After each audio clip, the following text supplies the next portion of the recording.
Terserang penyakit radang selaput otak atau meningitis membuat Kundiarto mengalami kelumpuhan pada bagian bawah tubuhnya. Usai melewati masa-masa sulit, Kundiarto kini telah bangkit dan mengais rezeki di ibu kota dengan membuka warung kelontong di atas kursi roda. Dan berikut kami hadirkan perjuangan hidup Kundiarto selengkapnya yang kami rangkum dalam Inikah Takdir.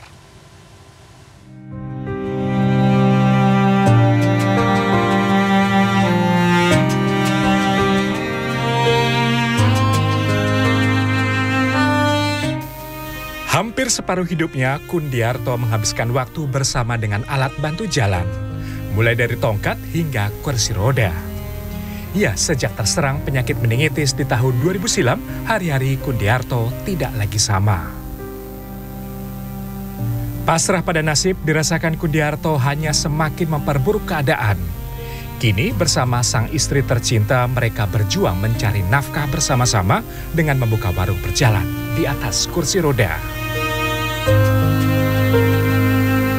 Setiap pagi aktivitas Kundiarto dan sang istri dimulai.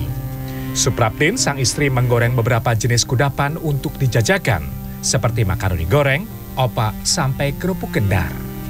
Sementara itu, Kundiarto sibuk mengemas aneka makanan ringan agar tetap renyah ketika dikonsumsi pelanggan.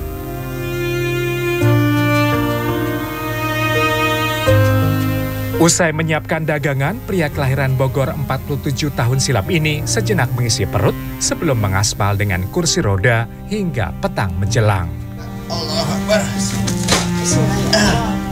15 tahun sudah kursi roda menemani pasangan yang sudah berumah tangga selama 14 tahun ini mengais nafkah di ibu kota. Kundiarto sehari-hari berjualan di sekitar Kebayoran Baru hingga kawasan Cilandak, Jakarta Selatan. Produk yang dijual beraneka ragam, mulai dari aneka kudapan, kopi seduh, sampai pulsa elektrik. Kundiarto bukan penyandang disabilitas sejak lahir. Awalnya pria yang sempat bekerja sebagai pramu kantor ini masih mampu berjalan dengan kedua kakinya. Namun pertengahan tahun 2000 ketika Kundiarto muda tengah beristirahat pasca bekerja, ia tak sadarkan diri secara tiba-tiba. Di rumah pas kena serangan pajar. Serangan pajar itu saya nggak bisa bangun tuh. Orang tua saya kaget. Langsung kenapa begini? Akhirnya buru-buru dibawa ke Cipto 3 bulan dirawat. Iya. Karena koma itu baru 3 bulan baru sadar saya. Yang geraknya baru jempol kaki aja. Pas itu saya nggak kuat berobat itu di Cipto mahal, akhirnya pulang berobat jalan di rumah. Hidup Kundiarto pun berada di ujung tanduk. Selama 3 hari, ia mengalami koma. Beruntung, nasib baik masih berpihak padanya. Ia sadar di hari keempat, walau tidak bisa menggerakkan nyaris seluruh anggota tubuhnya. Jadi pas waktu itu, mulai sadar-sadar, saya berpikir bagaimana mencari uang nih. Sedangkan saya keadaan saya begini sakit. Akhirnya saya berpikir, kalau enggak kursi roda itu untuk dagang aja gitu. Akhirnya saya modifikasi gitu supaya bisa untuk biar nggak kena hujan, kena panas gitu. Akhirnya saya bikin kerupuk sama dorongan dari istri juga gitu. Jadi saya alhamdulillah sampai sekarang bisa jualan untuk bayar kontrakan.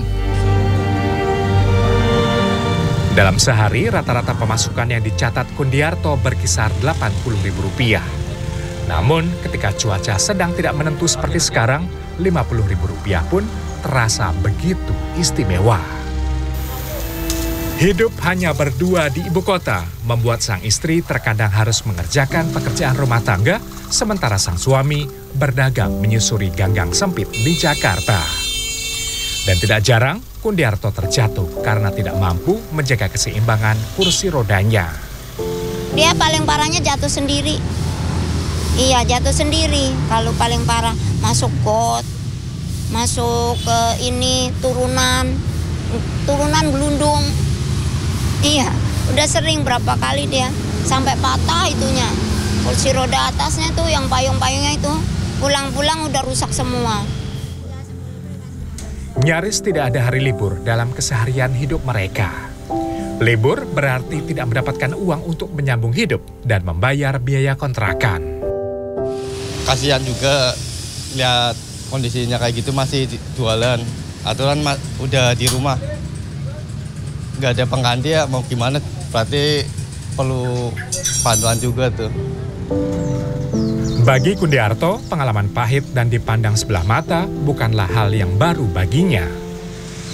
Waktu saya di bank nih, di bank itu saya mau masuk, nggak boleh.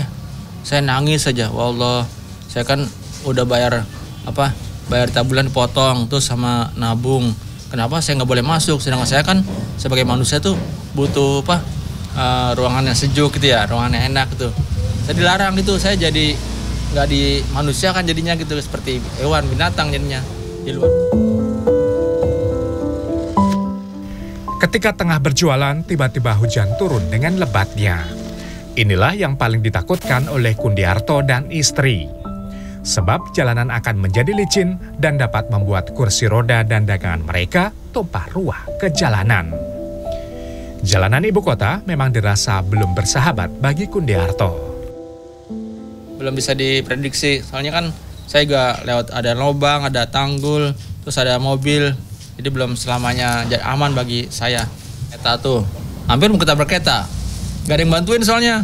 Saya pasang sirene aja, akhirnya orang-orang pada datang tuh. Bantuin angkatin bannya itu masuk ke rel kereta api, ada kereta tuh. Saya untung gak ada tabrak langsung. Udah bantuin langsung buru-buru diangkat. Kundiarto berharap suatu saat ia memiliki cukup uang untuk sekedar membuka warung kelontong di kontrakan sederhana yang ia tinggali. Agar kelak ia tidak lagi harus mencari nafkah di jalan yang tidak jarang membuatnya celaka. Rian Fernando, Dwi Agung Yuldiarto, Jakarta.